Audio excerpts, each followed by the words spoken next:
যে ইশরাক সাহেব একজন জনপ্রিয় নেতা ছিলেন, ইশরাক সাহেবের একটা পোস্টের মধ্যে শুধুমাত্র নির্বাচনকে কেন্দ্র করে তিনি যে থ্রেট করা একটা পোস্ট দিলেন ডক্টর মোহাম্মদ ইউনূসকে ইঙ্গিত করে, সেই পোস্টে যদি 1 লক্ষ লোক রিয়াক্ট দেয়, তার 99,000 লোকে দিয়েছে হাহা রিয়াক্ট। এটাই হচ্ছে প্রমাণ যে আপনি কি চান আর জনগণ কি চায় এটা বুঝতে হবে। ক্লিন ইমেজের নোটিশ বের পরে যারা ক্লিন না তাদের টাইমলাইন ভরে গেছে আমি ক্লিন ইমেজ, আমাকে নমিনেশন দেবে। তার মানে ক্লিন ইমেজের নমিনেশন নিশ্চিত হওয়ার জন্য এখন আসলে যে কারা ক্লিন ইমেজ, হোয়াট ইজ তাদের কোয়ালিটি, কি মানদণ্ডের ভিত্তিতে আপনি ক্লিন ইমেজ খুঁজবেন, সেটা এখন বিএনপি কে আবার খুঁজতে হবে। বাংলাদেশের একজন কুমড়া বিক্রেতা, একজন ছাগলের গোস্ত বিক্রেতা, একজন রাস্তার মুচি, একজন সাধারণ নাগরিক রিক্সাওয়ালা যদি ভোটের জন্য মানুষের কাছে ভোট চাইতে পারে, পছন্দের প্রার্থীর পক্ষে কথা বলতে পারে, আপনি বিএনপির নাম বিক্রি করে আপনি কে যে এদেশে আলেমদেরকে ব্র্যাকেটের ভিতরে দিচ্ছেন যে ওই লোক ভোট চাইতে পারবে না? যারা 2018 সালের পরে বিএনপির বিরুদ্ধে ভিডিও করেছে, শেখ খালেদা জিয়ার বিরুদ্ধে ভিডিও করেছে, তারা এখন হচ্ছে আপনার এই কি বলে মানে বিএনপির খুব কাছের মানুষ। যারা শেখ হাসিনার পক্ষে দাঁড়িয়েছে তারা এখন বিএনপির খুব কাছের মানুষ, তারা এখন আপনার গাইডলাইন দেয়, তারা এখন আপনাকে প্রস্তাবনা দেয়, তারা এখন পোস্ট করে, একটা পোস্টের মধ্যে 99.99% গালিগালাজ দেয় মানুষ, তারপরেও তাদেরকে আপনি অন করেন। আপনার এখান থেকেই প্রমাণ হয় যে আসলে আপনার পথ কোন দিকে যাচ্ছে। বিএনপির কিছু মানুষ তৈরি হয়েছে, আমি জানি না তাদের সাথে তারেক রহমান সাহেবের কি সম্পর্ক আছে, কিংবা তাদেরকে তারেক রহমান সাহেব আদৌ কোনো নির্দেশনা দিয়েছেন কিনা। একজন আছে আপনার এই যে কি বলে আপনার এই ফজলুর রহমান পটল সাহেব, তিনি দিন রাত 24 ঘন্টা বাংলাদেশের জাতীয় ঐক্য বিনষ্ট করছেন। শুধু অ্যাডভোকেট ফজলুর রহমান পটল সাহেব আরেক জায়গায়। অ্যাডভোকেট ফজলুর রহমান সাহেব দিন রাত বৈষম্য তৈরি করার বক্তব্য দিচ্ছে, সারাক্ষণ ছাত্রদের সাথে, জামাতের সাথে, ইসলামপন্থীদের সাথে, কতক্ষণ তার এটা হয় না ওটা হয় না। আবার এই একই লোকই কিন্তু বাংলাদেশের স্বাধীনতার ঘোষক বানিয়ে দিচ্ছে শেখ মুজিবকে, অথচ আমরা গত 16 বছর পর্যন্ত স্বাধীনতার ঘোষক হিসাবে আমি টকশোতে যতগুলো আপনার কাছে এসেছি আর যেটা আমি ইতিহাস থেকে জেনেছি, শহীদ রাষ্ট্রপতি জিয়া রহমান। এখন এই যে লোকগুলা যারা আওয়ামী লীগের লোক, ছাত্রলীগের লোক, তিনি এসে আবার বলছেন আলেম ওলামা হেলিকপ্টারে চলে, ইসলামপন্থীরা এত কিছু চলে, এদেশে নাকি ব্যান্ড হয় না, বাণিজ্য হয় না, সিনেমা হয় না, গান হয় না। কে বলছে ওনাকে এইসব উদ্ভট কথা? বাংলাদেশে সবই হয়, কিন্তু এই আলেমদের উত্থানটাকে যার পছন্দ হয় না, সেটা নিশ্চয়ই বিএনপির একজন পরিচয়ধারী ব্যক্তি বললে সেটা বিএনপির জন্য কল্যাণ নয়, যেটা তিনি করছেন। আপনি দেখেন গত 2 দিন আগে আপনার বিএনপির 2জন নেতা বক্তব্য রাখলেন, একজন পাপিয়া আর একজন হচ্ছে পাপিয়ার হাজবেন্ড, সম্ভবত কি বলে এই যে চাঁপাইনবাবগঞ্জের এমপি। তো এই যে চাঁপাইনবাবগঞ্জের সাবেক এমপি, হ্যাঁ কি জানি সাগর ভাই বলছিলেন, হারুন রশিদ সাহেব। হারুন সাহেব, রাইট, হারুন সাহেব পাপিয়া, তারা সেখানে বক্তব্য দিয়েছে। বক্তব্য দিয়ে স্পষ্ট আলেম ওলামার বিরুদ্ধে দাঁড়িয়েছে। আপনার জামাতের সাথে প্রবলেম আছে, ডানপন্থী অন্য দল, সে তো আমার প্রতিদ্বন্দ্বী, প্রবলেম থাকতেই পারে, আপনি অন্যভাবে ডিবেট করেন। কিন্তু ডিবেট করতে গিয়ে সেখানে বলছে যে মসজিদের ইমাম, মসজিদের কারি কিংবা ওয়াইজেন কিংবা কোনো আলেম কারো পক্ষে ভোট চাইতে পারবে না। ওয়াই? আপনি কেন ডিসক্রিমিনেশন করছেন? বাংলাদেশের একজন কুমড়া বিক্রেতা, একজন ছাগলের গোস্ত বিক্রেতা, একজন রাস্তার মুচি, একজন সাধারণ নাগরিক রিক্সাওয়ালা যদি ভোটের জন্য মানুষের কাছে ভোট চাইতে পারে, পছন্দের প্রার্থীর পক্ষে কথা বলতে পারে, আপনি বিএনপির নাম বিক্রি করে আপনি কে যে এদেশে আলেমদেরকে ব্র্যাকেটের ভিতরে দিচ্ছেন যে ওই লোক ভোট চাইতে পারবে না, ওই লোক ভোট চাইলে আমার সমস্যা? মূল সমস্যাটা হচ্ছে এই লোকগুলো আসলে কোনোদিন এমপি হইতে পারতো না। লোকগুলো এমপি হয়েছে ডানপন্থী কিছু মানুষের সাথে জোট করার কারণে, ওই লোকগুলো ওই আসনে এমপি হয়েছে। যখন দেখেছে এইবার জোট নাও হতে পারে, তখন তারা এখন যে কোনো মূল্যে বিএনপি কেও ডুবাবে, নিজেও ডুবছে এইটা নিশ্চিত হয়ে তারা এখন খামাখা আমাদের এই দেশের ডানপন্থী মানুষদের সাথে একটা বিষোদ্গার তৈরি করছে। আমি চাই বিএনপি তার 31 দফা নিয়ে আন্দোলন করবে, জামাত তার 40 দফা নিয়ে বর্ণনা করবে, ছাত্ররা তাদের ছাত্রদের বৈষম্য বিরোধী আন্দোলনের চেতনা নিয়ে আন্দোলন করবে, জনগণ ভোট দেবে, যাকে খুশি তাকে দেবে, তারপরে নির্বাচন হবে। আপনি তো সৎ পন্থায় মার্কেটিং করার যথেষ্ট পলিসি আছে।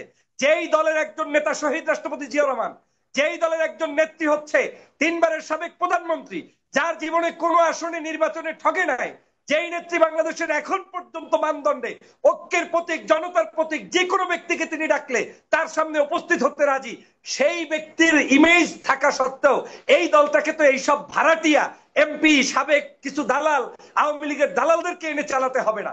এটাই আমার দুঃখের জায়গা যে এই দলটার আজকের এই দালালদের হাতে আবার পড়ে গিয়েছে কিনা, এবং এটার খেসারত বিএনপি কে অবশ্যই দিতে হবে। আমি চ্যালেঞ্জ দিয়ে বললাম, এই দল কোনোদিনই ধর্ম বিরোধী কিংবা ইসলাম বিরোধী কিংবা ধর্মীয় মূল্যবোধ বিরোধী চিন্তা চেতনা লালন করে কোনোদিন ক্ষমতায় আসতে পারবে না। কারণ হচ্ছে এই দলটা প্রতিষ্ঠিত হয়েছে শেখ মুজিবের সকল অত্যাচার, জুলুম, নির্যাতন, স্টিম রোলার এবং এদেশের ডানপন্থী মানুষের উপরে যে জুলুম করেছে, আওয়ামী লীগের বিপরীতে এই দলের জন্ম হয়েছে। অতএব আওয়ামী ক্যারেক্টার যদি এই দলের মধ্যে প্রতিষ্ঠিত হয় তাহলে এই দল কোনোদিন টিকবে না। এখন দেখেন অনলাইনে অনেকে অ্যাক্টিভিজম করে, সেখানে তারা এখন এমন অবস্থা, যারা 2018 সালের পরে বিএনপির বিরুদ্ধে ভিডিও করেছে, শেখ খালেদা জিয়ার বিরুদ্ধে ভিডিও করেছে, তারা এখন হচ্ছে আপনার এই কি বলে মানে বিএনপির খুব কাছের মানুষ, যারা শেখ হাসিনার পক্ষে দাঁড়িয়েছে তারা এখন বিএনপির খুব কাছের মানুষ, তারা এখন আপনার গাইডলাইন দেয়, তারা এখন আপনাকে প্রস্তাবনা দেয়, তারা এখন পোস্ট করে, একটা পোস্টের মধ্যে 99.99% গালিগালাজ দেয় মানুষ, তারপরেও তাদেরকে আপনি অন করেন। আপনার এখান থেকেই প্রমাণ হয় যে আসলে আপনার পথ কোন দিকে যাচ্ছে। বাংলাদেশের নাগরিকদের পালস বুঝে রাজনীতি করতে হবে। এবং আমি বিএনপিকে ধন্যবাদ জানাই যে তারা বলেছে বিভিন্ন জায়গায় ক্লিন ইমেজের লোকদের খুঁজবে। আমি এই নোটিশের পরে দেখলাম ক্লিন ইমেজের নোটিশের পরে যারা ক্লিন না তাদের টাইমলাইন ভরে গেছে, আমি ক্লিন ইমেজ, আমাকে নমিনেশন দেবে। তার মানে ক্লিন ইমেজের নমিনেশন নিশ্চিত হওয়ার জন্য এখন আসলে যে কারা ক্লিন ইমেজ, হোয়াট ইজ তাদের কোয়ালিটি, কি মানদণ্ডের ভিত্তিতে আপনি ক্লিন ইমেজ খুঁজবেন, সেটা এখন বিএনপি কে আবার খুঁজতে হবে। তার মানে যারা চোর, যারা ডাকাত, যারা সন্ত্রাস, যারা চাঁদাবাজ, সেই মানুষগুলোই আবার নিজেকে ক্লিন ইমেজ দাবি করছে। বিএনপি একটি বৃহত্তর দল, আমি স্বীকার করি, কোনো সন্দেহ নাই জনপ্রিয়তার শীর্ষে, কোনো সন্দেহ নাই এখন পর্যন্ত অপ্রতিদ্বন্দ্বী, কিন্তু বিএনপির এই জায়গাটাকে নষ্ট করছে কিছু দুষ্ট চক্রের লোকেরা। বিএনপি যদি শুধুমাত্র তার চিন্তা চেতনা আদর্শের উপরে ভিত্তি করে জনগণের চাহিদাটাকেই পূর্ণ করে তাহলে বিএনপিকে ভিড় দেওয়ার মতো আর কেউ নেই। কিন্তু সেই পরিস্থিতিটা বাংলাদেশে 5ই আগস্টের পরে কোন কোন চক্রান্তকারীদের ফাঁদে পড়ে বিএনপি সেটা শুরু করে দিয়েছে এবং তার শুরু করার খেসারত কিন্তু এখন দিতে হচ্ছে। মানে আপনি বলছেন বিএনপি বহু ক্ষেত্রে বিএনপি সঠিক পথে নাই? না, বহু ক্ষেত্রেই নাই, 5 তারিখের পরে নেই। এখন এটার কারণ থাকতে পারে, জনাব তারেক রহমান সাহেব দেশে আসলে আমরা হয়তো বুঝতে পারবো যে আসলেই কি তার এই নেতৃত্বটা সঠিকভাবে অ্যাপ্লিকেবল হয়েছে এবং জনগণ এটাকে যে কোনো মূল্যে তিনি তার দল কন্ট্রোল করতে পারবে। সেটা যদি হয় অসুবিধা নেই। আপনি দেখেন এই যে ইশরাক সাহেব একজন জনপ্রিয় নেতা ছিলেন, ইশরাক সাহেবের একটা পোস্টের মধ্যে শুধুমাত্র নির্বাচনকে কেন্দ্র করে তিনি যে থ্রেট করা একটা পোস্ট দিলেন ডক্টর মোহাম্মদ ইউনূসকে ইঙ্গিত করে, সেই পোস্টে যদি 1 লক্ষ লোক রিয়াক্ট দেয়, তার 99,000 লোকে দিয়েছে হাহা রিয়াক্ট।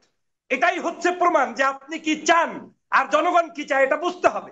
অথচ ইশরাক সাহেব তো একজন অবশ্যই তরুণ প্রজন্মের আইডল, আমাদের কাছে অনেকের কাছে ভালোবাসার একজন মানুষ ছিলেন, কিন্তু এই যে কার্যক্রম দল চাটা নীতি অবলম্বন করার কারণে মানুষ এখন অনেক জায়গায় রিয়াকশন দিচ্ছে, এইটা আপনার নেতাদেরকে বুঝতে হবে।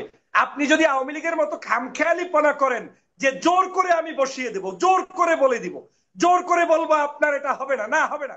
আপনি জোর করে বলবেন অনলাইন অ্যাক্টিভিস্টদেরকে গালি দিবেন, হবে না। জোর করে আপনি একটা সত্যের বিরুদ্ধে বলবেন, হবে না। জনগণ আর আগের পথে নেই, এটা সাগর ভাই বুঝতে হবে। অতএব বিএনপির জন্য সহজ মাধ্যম হচ্ছে জনগণ কি চায় সেটাকে জনগণের সামনে উপস্থাপন করে জনবান্ধব নেতা তৈরি করে, প্রয়োজনে সেই লোকগুলো যদি বিএনপির সমালোচনাও করে তাদের তালিকা সবার আগে করা উচিত। কারণ যে লোক বিএনপির গুলশান অফিসে ঘুরঘুর করছে এখন, হয়তো তার টেন্ডারবাজির নিয়ত আছে, হয়তো তার সন্ত্রাস চাঁদাবাজি করার নিয়ত আছে, হয়তো তার এমপি মন্ত্রী হওয়ার নিয়ত আছে, কিন্তু যে লোকটা আপনার সামনে অকপটে আমার মতো আপনাকে স্পষ্ট ভুলগুলো ধরিয়ে দিচ্ছে তারাই বিএনপির প্রকৃত বন্ধু। এই বন্ধুদেরকে যদি তারা চিনতে ভুল করে তাহলে বিএনপির খেসারত দিতেই হবে। এবং এই দিতে গিয়ে আমি তো আর আপনার সারা জীবন এই কানি টানবো না, আপনি তো আর টানবেন না, মুন্নি চৌধুরী টানবেন না, ডক্টর ফয়জুলকে আপনি বললেন তিনি জামাত শিবির সমর্থিত, অমুকের সমর্থিত, চরমনার সমর্থিত, কিংবা আপনার বিএনপির মধ্যে একজন ডানপন্থী। আমি 30 সেকেন্ডে শেষ করবো সাগর ভাই এই পয়েন্টটা বোঝানোর জন্য। বাংলাদেশের বিএনপি দাবি করে যে বিএনপি একটা বিশাল দল, যে কোনো মতের মানুষ থাকতে পারে।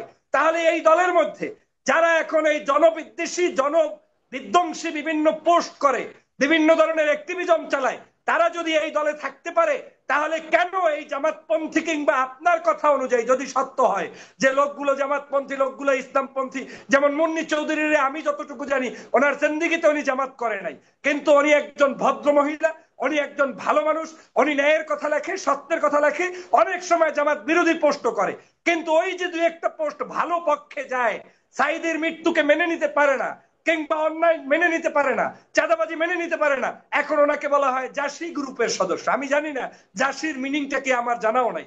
তো এই যে এক ধরনের অভদ্রতা শুরু হয়েছে, এটা খুবই খারাপ। যেমন আপনাকে আমি দেখেছি ন্যায়সঙ্গত ভাবে কথা বলেছেন, এখন আপনাকে নিয়ে যদি জামাতের আমির থ্যাংক ইউ জানায় আর তাতে যদি কারো গাল পুরে নষ্ট হয়ে যায়, তা তো আমার কিছু করার নাই। উচিত ছিল বিএনপিরও জনাব সাইফুর রহমান সাগরের নাম উচ্চারণ করে বক্তব্য দিয়ে আপনাকে একনলেজ করা, কারণ ফ্যাসিবাদ বিরোধী আন্দোলনে আপনিও একজন লড়াকু সৈনিক। কিন্তু চুপ করে সহ্য করতে হচ্ছে, দেখতে হচ্ছে যারা জিন্দিগিতে আওয়ামী লীগের হয়ে কাজ করেছে, জিন্দিগি বড় পবিত্র ভাবে কাজ করেছে, তারাই এখন বিএনপির আপন সাজার চেষ্টা করছে। এটা বিএনপির জন্য ভয়ানক হবে, দলের জন্য ক্ষতি হবে। আগামীর রাজনীতিতে এর প্রত্যেকটা জিনিস তাকে গুনে গুনে নিতে হবে। আর যদি এখন সংশোধিত হয়, বিএনপি বাংলাদেশের জনপ্রিয় দল থাকবে এবং জনতার কাতারে গিয়েই ক্ষমতায় যাওয়ার সুযোগ হয়তো তৈরি হবে। আপনাকে ধন্যবাদ। ধন্যবাদ।